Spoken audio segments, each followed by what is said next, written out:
തിരുവനന്തപുരം വിളപ്പിൽശാല സർക്കാർ ആശുപത്രിക്കെതിരായ ചികിത്സാ പിഴവ് ആരോപണത്തിൽ നിർണായക CCTV ദൃശ്യം പുറത്ത്. ആശുപത്രിയിൽ എത്തിച്ച് മിനിറ്റുകളോളം രോഗി പുറത്ത് തന്നെ നിന്നിട്ടും അടിയന്തര ചികിത്സാ സഹായം നൽകിയില്ല. കൊല്ലംകോണം സ്വദേശി ബിസ്മീർ മരിച്ചത് മതിയായ ചികിത്സ കിട്ടാതെയെന്നാണ് ബന്ധുക്കളുടെ ആരോപണം. മുഖ്യമന്ത്രിക്കും DMOയ്ക്കും കുടുംബം പരാതി നൽകും.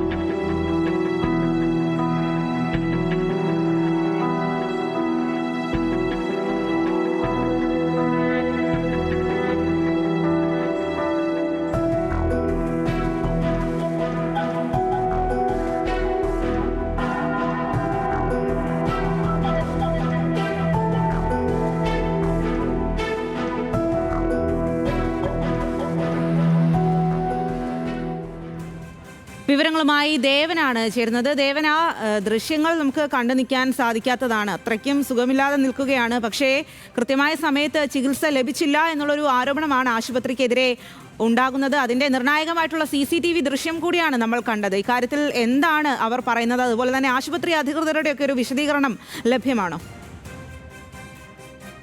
കഴിഞ്ഞ 19-ാം തീയതിയാണ് കാട്ടാക്കട സ്വദേശിയായിട്ടുള്ള ഈ ബിസ്മീർ എന്ന് പറയുന്ന 39-കാരൻ ഈ ചികിത്സ ലഭിക്കാതെ മരിച്ചു എന്ന കാര്യം ബന്ധുക്കൾ ചൂണ്ടിക്കാട്ടിയിരുന്നു. പ്രത്യേകിച്ചും വിളപ്പിൽശാല ആശുപത്രിക്കെതിരെയായിരുന്നു ഈ ബന്ധുക്കളുടെ ആരോപണം ഉണ്ടായിരുന്നത്. ഇദ്ദേഹത്തിന് 13 വയസ്സ് മുതൽ തന്നെ ഈ ഹൃദ്രോഗത്തിന് ചികിത്സ തേടുന്ന ആളാണ്. പെട്ടെന്ന് ഈ 19-ാം തീയതി രാത്രിയോടുകൂടി ശ്വാസതടസ്സം ഉണ്ടാവുകയും ഉടൻ തന്നെ ഈ വിളപ്പിൽശാല ആശുപത്രിയിലേക്ക് എത്തിക്കുകയുമായിരുന്നു. പക്ഷെ അവിടെ എത്തിച്ച സമയത്ത് ആശുപത്രിയിൽ ജീവനക്കാരുണ്ടായിരുന്നുള്ള ഒരു കാര്യമായിരുന്നു പ്രധാനമായും ഈ ബന്ധുക്കൾ പറഞ്ഞിട്ടുണ്ടായിരുന്നു. മാത്രമല്ല ആശുപത്രിയുടെ പ്രധാന ഗേറ്റ് പൂർണ്ണമായും അടച്ചിട്ടിരിക്കുകയായിരുന്നു. കുറെ നേരം ഇവർ പുറത്ത് കാത്തു നിന്നിട്ടും ഈ ജീവനക്കാരും പുറത്തേക്ക് വന്നില്ല എന്നും ഈ ബിസ്മീറിന് വേണ്ട പ്രാഥമിക ചികിത്സ നൽകിയെന്നുള്ള കാര്യമെല്ലാം തന്നെ ചൂണ്ടിക്കാട്ടിയിട്ടുണ്ട്. ഇപ്പൊ അത് സംബന്ധിച്ചിട്ടുള്ള നിർണായക CCTV ദൃശ്യങ്ങളാണ് ഇപ്പോൾ പുറത്തു വരുന്നത്. ആ ദൃശ്യങ്ങൾ തന്നെ ബന്ധുക്കളുടെ ആരോപണം ശരിവെക്കുന്ന തരത്തിലുള്ള കാര്യങ്ങളാണ് നമുക്ക് ദൃശ്യങ്ങളിൽ നിന്ന് മനസ്സിലാക്കാൻ സാധിക്കുന്നതും.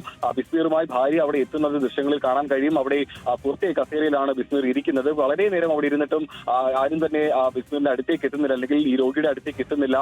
മാത്രമല്ല അദ്ദേഹം അവിടെ ഇരുന്നതുകൊണ്ട് ഈ ശ്വാസതടസ്സം നേരിടുമ്പോഴുള്ള ബുദ്ധിമുട്ടെല്ലാം തന്നെ പ്രകടിപ്പിക്കുന്നതെല്ലാം ദൃശ്യങ്ങളിൽ നമുക്ക് കാണാൻ കഴിയും. പിന്നീട് അവിടുത്തെ സെക്യൂരിറ്റി ജീവനക്കാരനാണ് ഇവരുടെ അടുത്തേക്ക് ഓടിയെത്തുന്നത്. അതിനുശേഷം ആശുപത്രിയിൽ പ്രവേശിപ്പിച്ച ബിസ്മീറിന് അടിയന്തരമായി ഓക്സിജൻ നൽകിയോ അല്ലെങ്കിൽ മറ്റ് അടിയന്തരമായിട്ട് നൽകേണ്ട ചികിത്സാ സംവിധാനങ്ങളൊന്നും തന്നെ ലഭ്യമാക്കാനായിട്ട് ജീവനക്കാർ തയ്യാറായില്ല. പകരം അവർ പറഞ്ഞത് ബിസ്മീറിന്റെ ആരോഗ്യസ്ഥിതി വളരെ മോശമാണ്, ഉടൻ തന്നെ മെഡിക്കൽ കോളേജ് ആശുപത്രിയിലേക്ക് കൊണ്ടുപോകണം എന്നുള്ള കാര്യമായിരുന്നു ബന്ധുക്കളോട് അറിയിച്ചിട്ടുണ്ടായിരുന്നു. പക്ഷേ അപ്പോഴും അവർക്ക് ആംബുലൻസ് അടക്കമുള്ള സംവിധാനങ്ങൾ